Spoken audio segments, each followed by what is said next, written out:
이제 데이터를 처리하는 기술이 있어서도 자동화시켜서 도와주기 때문에 아마도 금방 적용이 될 것 같고요. 의료계 혁명이 될 수 있겠습니다.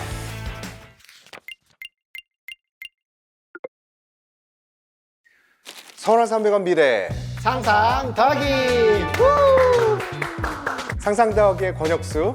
장희로입니다. 네, 반갑습니다. 자, 오늘은 좀 특별한 게스트를 모셨어요. 1년 동안 우리 상상 더하기 하면서 굉장히 여러 얘기를 해왔잖아요. 뭐 메타버스, 인공지능, IoT에서부터 또 노인들까지 적용될 수 있는지를 많이 봤는데 모든 것들을 다 궁금증을 풀어줄 분을 한번 모셨습니다.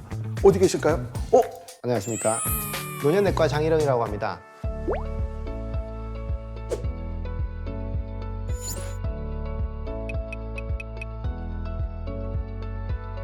실제로 요즘은 이제 50대, 60대부터 이렇게 미리 관리하시는 분들도 많고 오히려 연령대는 더 젊어지시는 것 같습니다. 이 노쇠라는 게 정확하게 뭐예요? 나이로 그렇게 구분할 수 있나요? 생체 나이라고 한번 좀 들어보셨을 거예요. 무생체 이런 거 말고. 생일 나이 비해서 내가 뭐 그거보다 젊냐, 더 나이가 많냐, 이제 이런 거를 한번 좀 해보셨을 겁니다. 네. 결국 내가 무슨 병에 걸렸다, 병을 앓고 있다, 이런 부분들을 포함해서 실제로 내가 그 병을 어떻게 이겨내고 있는지가 더 중요해요.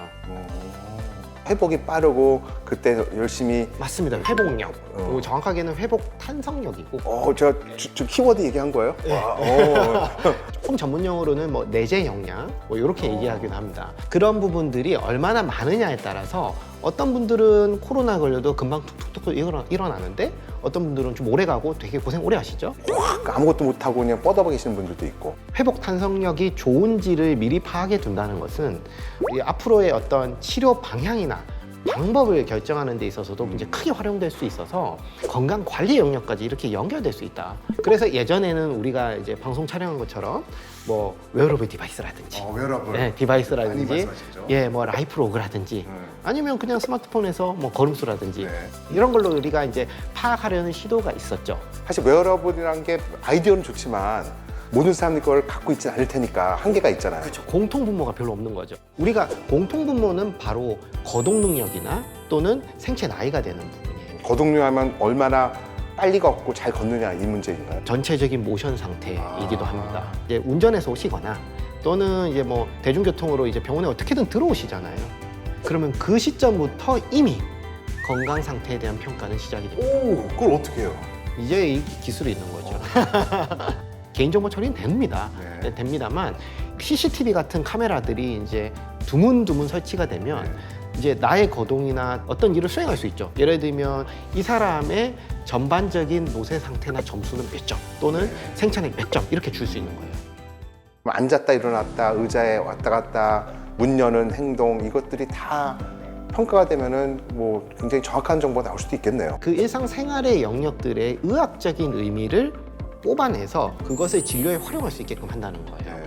진료의 상태를 알고 진료를 한다는 뜻은 결국 이분이 얼마만큼 힘든 치료를 잘 견딜 수 있느냐, 그 사람에게 맞는 치료 전략을 제시해 드려야 되는 좀 맞춤형 치료의 어떤 핵심이 되기도 합니다. 그럼 좀 더 구체적으로 한번 얘기해 주세요. 만약 어떤 사람이 똑같이 한 40대야 건강해 보여 누구나 봐도 수술을 받게 될 예정이에요. 그럼 이제 어떤 부분을 구체적으로 차이가 날 수 있어요? 내재 역량이 실제로 65세에 육박을 하고 이분이 A라는 수술을 받으면 부작용 확률은 뭐 40 몇 %, 그 다음에 B라는 약물 치료를 받으면 부작용 확률은 27%, 이렇게 되고 회복 가능성은 뭐 6개월 뒤에 뭐 80%, 뭐 이제 이런 식으로 숫자가 나와요. 그럼 그거에 미리 준비해서 수술과 회복 계획을 잡을 수 있다. 좀 공유된 정보로 의사 결정에 있어서도 합리적으로 할 수 있겠죠. 그러니까 웬만한 것보다 이 생체 나이를 측정하는 게 굉장히 앞으로는 중요한 이슈가 될 수 있겠네요. 결국 얼마나 이분이 이겨낼 수 있을까. 그래서 모든 치료의 초점이 이제는 이분의 내재 역량을 회복하는 쪽으로 맞춰질 거예요. 의료계 혁명이 될 수 있겠습니다. 선진국에서도 이 개념이 참 들어와 있긴 했는데 우리 의료는 어쩌면 이 부분을 조금 못 다루고 있는 영역이기도 했어요.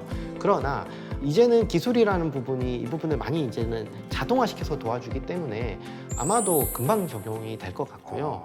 지금 제가 테슬라 주식을 사야 되는 겁니까? 아니면 어떤 회사 주식을 사야 되는 겁니까? 이거는 자르셔도 되는데 교수님이 생각하시는 이 병원의 미래 짧게 한번 얘기해 주시고 오늘 방송 마치면 좋을 것 같아요. 네, 일단 헛소리 하고 시작할게요.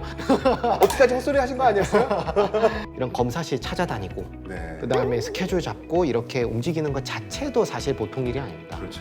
어떻게 보면 사회적 약자기도 하니까 편의를 제공한 어떤 시설 배치, 동선 배치, 공항 가면 있는 열차라든지 이렇게 된다면 그게 정말로 미래의 새로운 병원의 모습이 아닐까 싶습니다. 궁극적으로 미래병원의 디자인과 시스템과 모든 분야에 다 적용이 돼서 환자 친화적으로 바뀌는 미래가 올 거다.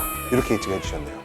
네, 오늘 이렇게 노쇠 전문가 우리 장윤영 교수를 모시고 생체 나이를 어떻게 뼈꺾기에 미래에 어떤 영향을 끼치는 데에서 잘 알아봤습니다. 상상대학이 오늘 이것으로 마치도록 하겠습니다. 감사합니다. 구독과 좋아요, 알림 설정.